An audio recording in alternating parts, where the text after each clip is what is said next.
7 लोग जिन्होंने ईश्वर का मजाक उड़ाए और फिर मर गए। नंबर 1, टाइटैनिक के मुख्य डिजाइनर थॉमस एंड्रयूज ने अहंकार से कहा था कि ईश्वर भी इस जहाज को नहीं डुबा सकता।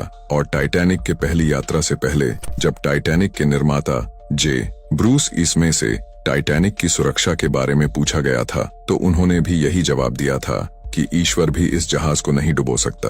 आपको पता ही होगा कि टाइटैनिक के साथ क्या हुआ। नंबर 2, मर्लिन मुनरो एक बार पादरी बिली ग्राहम से मिली और उन्होंने उनसे कहा कि उन्हें अपने जीवन में शांति के लिए यीशु की तलाश करनी चाहिए। तो उनके जवाब में मर्लिन कही कि मुझे आपके यीशु की जरूरत नहीं है। ऐसा कहने के 1 हफ्ते बाद वह अपने अपार्टमेंट में मृत पाई गयी। नंबर 3, जॉन लेनन जब बीटल्स रॉक बैंड बहुत सफल होने लगा था तो उन्होंने एक इंटरव्यू के दौरान कुछ ऐसा कहा जो उन्हें कभी नहीं कहना चाहिए था। उन्होंने कहा कि ईसाई धर्म खत्म हो जाएगा, गायब हो जाएगा और सिकुड़ जाएगा। हम अब यीशु मसीह से ज्यादा मशहूर हैं। उस इंटरव्यू के कुछ समय बाद बैंड के एक फैन ने उनकी हत्या कर दी।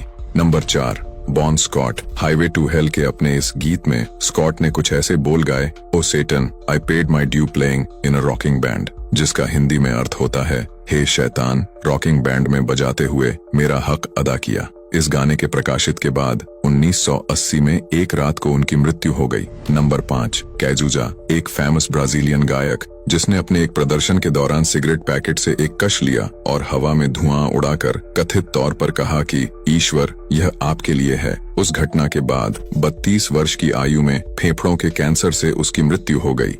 नंबर 6, स्टीफन हॉकिंग उन्होंने अपने एक किताब द ग्रैंड डिजाइन में लिखा है कि भौतिकी नियम में विशेष रूप से गुरुत्वाकर्षण किसी ईश्वर के आवश्यकता के बिना ब्रह्मांड शून्य से खुद को बना सकता है। और अपने जीवन काल में हॉकिंग ने ईश्वर को सिर्फ एक काल्पनिक चरित्र कहा। हम सभी जानते हैं कि उन्होंने कैसे मृत्यु देखी। नंबर 7, टैंक्रेडो नेवेस ब्राजील के एक राजनीतिक नेता। उन्होंने अपने राष्ट्रपति अभियान के दौरान कथित तौर पर कहा कि अगर उन्हें अपनी पार्टी से 5 लाख वोट मिले तो ईश्वर भी उन्हें सत्ता से नहीं हटा सकते।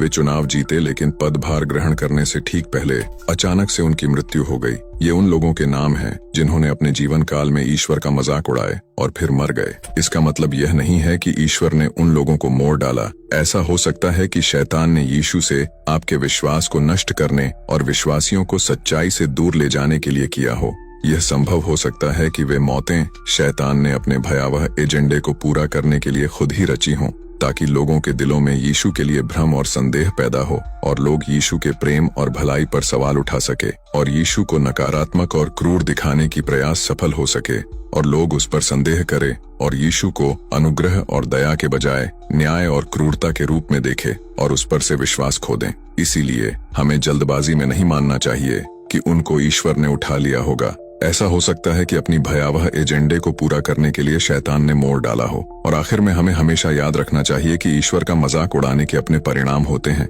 इस बात का जरूर से ध्यान रखें।